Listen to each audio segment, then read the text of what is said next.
ನಮಸ್ಕಾರ ವೀಕ್ಷಕರೇ, ಅಶ್ವವೇಗ ಡಿಜಿಟಲ್ಗೆ ಸ್ವಾಗತ. ನಾನು ಸುರಭಿ. ಕಾಫಿ ನಾಡು ಚಿಕ್ಕಮಗಳೂರು ಅಂದ್ರೆ ನಿಸರ್ಗ ಮಾತೆಯ ತವರು. ವರ್ಷ ಪೂರ್ತಿ ಹಚ್ಚ ಹಸಿರಿನಿಂದ ಕಂಗೊಳಿಸೋ ತುಂಬು ಮುತ್ತೈದೆ ಜಗನ್ಮಾತೆ ಅನ್ನಪೂರ್ಣೇಶ್ವರಿ ಶಾರದಾಂಬೆಯ ನೆಲೆಬೀಡು. ಪ್ರವಾಸಿಗರಿಗೆ ನಿಂತಲ್ಲೇ ಮೈಮರೆಸೋ ಹಾಟ್ ಸ್ಪಾಟ್. ಅದರಲ್ಲೂ ಈ ವರ್ಷ ಕಾಫಿ ನಾಡಿಗೆ ದಾಖಲೆ ಪ್ರಮಾಣದಲ್ಲಿ ಪ್ರವಾಸಿಗರು ಲಗ್ಗೆ ಇಟ್ಟಿದ್ದಾರೆ. ಹೌದು, ಕಣ್ಣಿಟ್ಟಲೆಲ್ಲ ಹಸಿರ ಕಾನನ, ಮುಗಿಲೆತ್ತರದ ಪರ್ವತಗಳಿಗೆ ಮೋಡಗಳ ಚುಂಬನ, ಕಣ್ಮನ ತಂಪಾಗಿಸೋ ನದಿ ಜಲಪಾತಗಳು. ಇದು ಕಾಫಿ ನಾಡು ಚಿಕ್ಕಮಗಳೂರಿನ ವೈಭವ.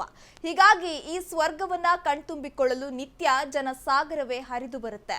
ಮುಳ್ಳಯ್ಯನಗಿರಿ, ಸೀತಾಳಯ್ಯನಗಿರಿ, ಕೆಮ್ಮಣ್ಗುಂಡಿ, ಕಲ್ಲತ್ಗಿರಿ, ದತ್ತಪೀಠ, ಮಾಣಿಕ್ಯದಾರ, ಶಿಶಿಲಗುಡ್ಡ, ದೇವರಮನೆ ಗುಡ್ಡ, ಶೃಂಗೇರಿ, ಹೊರನಾಡು ಹೇಳ್ತಾ ಹೋದ್ರೆ ಕಾಫಿನಾಡ ಪ್ರವಾಸಿ ತಾಣಗಳ ಸಂಖ್ಯೆ ಒಂದ ಎರಡ. ಪ್ರಕೃತಿ ದೇವಿ ಆರಾಧನೆ ಒಂದೆಡೆಯಾದರೆ ಶೃಂಗೇರಿ ಶಾರದಾಂಬೆ, ಹೊರನಾಡ ಅನ್ನಪೂರ್ಣೇಶ್ವರಿ ಮಾತೆಯರು ಭಕ್ತರನ್ನ ತಮ್ಮತ್ತ ಕೈಬೀಸಿ ಕರೀತಾರೆ. ಹೀಗಾಗಿ ಕಳೆದೆರಡು ವರ್ಷಗಳಿಗೆ ಹೋಲಿಸಿದ್ರೆ ಈ ವರ್ಷ ಭಾರೀ ಸಂಖ್ಯೆಯ ಪ್ರವಾಸಿಗರು ಜಿಲ್ಲೆಗೆ ಲಗ್ಗೆ ಇಟ್ಟಿದ್ದಾರೆ. ಈ ವರ್ಷದ ನವೆಂಬರ್ ವರೆಗೂ 80 ಲಕ್ಷಕ್ಕೂ ಅಧಿಕ ಪ್ರವಾಸಿಗರು ಕಾಫಿ ನಾಡಿನ ಪ್ರವಾಸಿ ತಾಣಗಳಿಗೆ ಭೇಟಿ ಕೊಟ್ಟಿದ್ದಾರೆ. ಅದರಲ್ಲೂ ಡಿಸೆಂಬರ್ ತಿಂಗಳಲ್ಲೇ 10 ಲಕ್ಷಕ್ಕೂ ಅಧಿಕ ಮಂದಿ ವಿವಿಧ ಸ್ಥಳಗಳ ದರ್ಶನ ಪಡೆದಿದ್ದಾರೆ.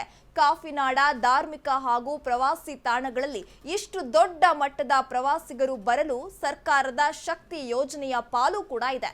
ಯಾಕಂದ್ರೆ ಕಳೆದ ವರ್ಷ ಇಡೀ ವರ್ಷಕ್ಕೆ 60 ಲಕ್ಷವಿತ್ತು. 2021-22ರಲ್ಲಿ ಇನ್ನೂ ಕಡಿಮೆ ಇತ್ತು. ಈ ಬಾರಿ ಜನವರಿಯಿಂದ 11 ತಿಂಗಳಿಗೆ ಪ್ರವಾಸಿಗರ ಸಂಖ್ಯೆ ಗಣನೀಯವಾಗಿ ಏರಿದೆ. ಈ ವರ್ಷ ಪೂರ್ಣವಾಗೋ ಪ್ರವಾಸಿಗರ ಸಂಖ್ಯೆ 1 ಕೋಟಿ ದಾಟೋದ್ರಲ್ಲಿ ಯಾವುದೇ ಸಂಶಯವಿಲ್ಲ. ಒಟ್ಟಾರೆ ಚಿಕ್ಕಮಗಳೂರು ಜಿಲ್ಲೆ ದಿನದಿಂದ ದಿನಕ್ಕೆ ಹೆಚ್ಚು ಪ್ರವಾಸಿಗರನ್ನ ಆಕರ್ಷಿಸ್ತಾ ಇದೆ.